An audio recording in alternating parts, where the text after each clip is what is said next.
Hi there, guys. Ken here, your Thrifty Apprentice. Happy Wednesday, everyone, and welcome back to another Water Soluble Wednesday and another Inktober drawing. Today is day 4, and the prompt for day 4 is dodge. When I thought about dodge, the first thing I started to think about was like evasive animals, and what is more evasive than a betta fish? I mean, they will dart from one side of the bowl or the aquarium to the other the minute they see you. So that's what I am doing now. This particular painting will not have a outline on Patreon, guys. I do plan on keeping this one because I'm going to reproduce it again in much bigger forms. I think I might try to sell a few of these. I was really happy with the way this came out. Or should I say more so, I'm really happy with the Elegant Writer.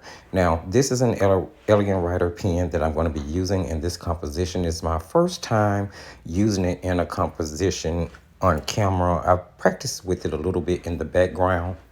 And now that Elegant Writer pen is basically a water-soluble pen that the ink goes down black. And when water hits it, it disperses into these really beautiful turquoise and pinkish colors there. So it is such a beautiful thing, work of art. I think it's a work of art itself, just the pen. And you'll get to see how it disperses in just a second. Also, let me throw out, I'm also doing this fish, or should I say this betta fish fits in really perfectly with a challenge that I'm involved in. I had another YouTube artist, wonderful YouTube artist by the name of Dina Tofman, reach out to me. She was doing a favorite fish challenge, and she asked me if I wanted to participate, and I said sure. It sounded really exciting to me, like something that would be fun, and so that is another reason that the fish was so appropriate for the word dodge, because it basically killed two birds with one stone, two challenges with one stone, Inktober and the favorite fish challenge. Yay!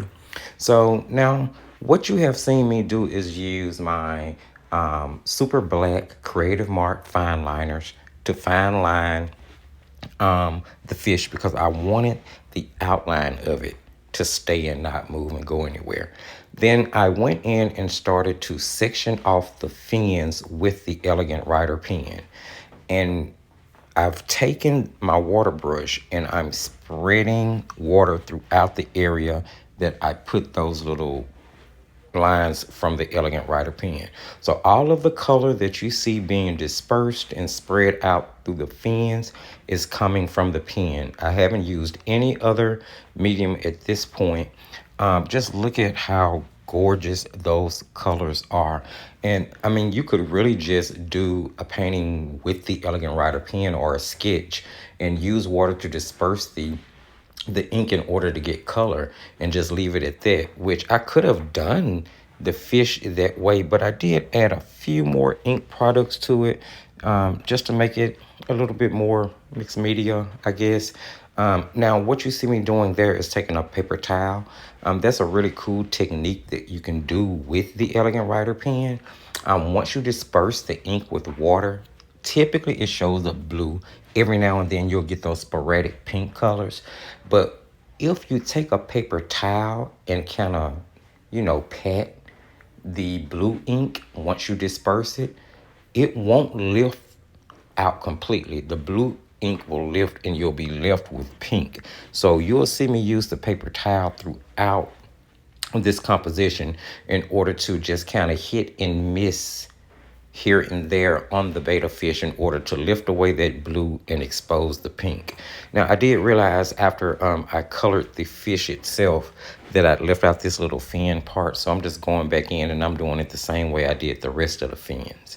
As far as the fish body is concerned, you see me using Inktense products. These are Durant Inktense pencils, which are an ink-based pencil that won't really move much once they dry.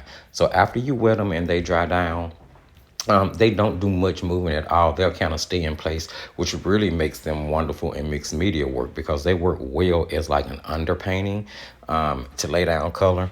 Now they are super pigmented pigmented. So when you saw me use the original blue color, which was sky blue, I'm using really, really light pressure because it doesn't take much of the pigment from that pencil in order to get really, really intense colors. Now, I went back in with the indigo blue from that set, which is like the cooler blue in there. And I'm using it to go over the areas where I divided that fin off with that elegant writer to add more depth. And this is going to be adding in the shadow color. So I'm kind of outlining the body of the fish, and then I put a couple of strokes throughout the fins. Now I'm taking the water brush and I'm dispersing that pigment. Now you're going to notice that on some of the lines, I actually grab the pigment and drag it out through the fin. And on some of the lines, I just do the line because I still want a lot of the elegant writing color, or elegant writer color, excuse me, to show through the ink tints that I'm putting down. Basically, I'm just adding the shadow with this indigo blue into the fin. And it's going to help divide it out a little bit more. And I can still use the paper towel to kind of blot away pigment as I go while it's still wet. And you're just see me just kind of refining the outline of the body, dragging that indigo color up through the body to the fish head until it sort of runs out of pigment. That way I can make sure that the color from the pencil and the color from the elegant writer were actually blending seamlessly without it looking like any type of harsh lines or transitions. Now I've grabbed the black ink tints pencil and I put in the eye. And then I'm just gonna use a technique you guys see me using all the time with any watercolor pencil, where I'm actually using the brush to take pigment, from the lid of the pencil and spread it throughout the fish in the different areas that I needed to, where I felt like I needed a little more blue toning. It needed just a little bit more color, but I didn't want to do too much because I still want a few natural whitish looking highlights, or possibly white looking highlights. This paper is sort of toned. It's not exactly like a bleach white paper. It's got like a really, really, really light gray tone to it almost. Now here I grabbed like my number 1mm fine liner, and I'm just going in and darkening up the areas I felt like needed a little bit more shadow even more. Just making those lines richer, thicker lines for the fin going up the page, and trying to make thinner lines coming towards the head for the details like the eyes and that little area around the eye, the mouth. Now this is the smallest pen that I have. I think it's like a 0.2. And I'm just using it to add in extra little lines just to give it a little bit more of a sketchy feel. Because I consider this more of a sketch than an actual painting. But I love, love, love, love the experience I gained from doing this. And this is my first fish. So yeah, a lot of firsts are going to be happening during Inktober.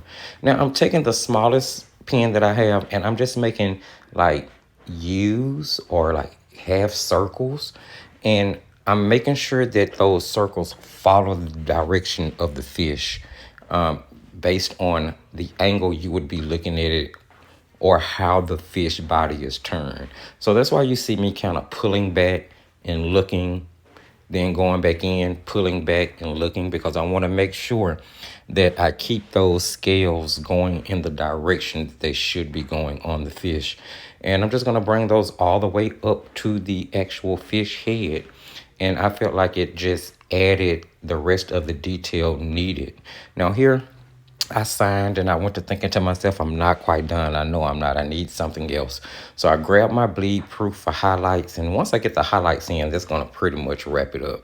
Guys, thank you so much for joining me for another day of Inktober. If you saw anything, heard anything, learned anything, or just simply enjoyed hanging out, don't forget to give the video a thumbs up. If you're new to the channel and you haven't subscribed, or if you're returning and you haven't subscribed, go ahead, hit that subscription button and the notification bell so you'll know when all the new content comes out. You can check out the video description for all of the relevant links. And remember, as I tell you, just keep painting and crafting.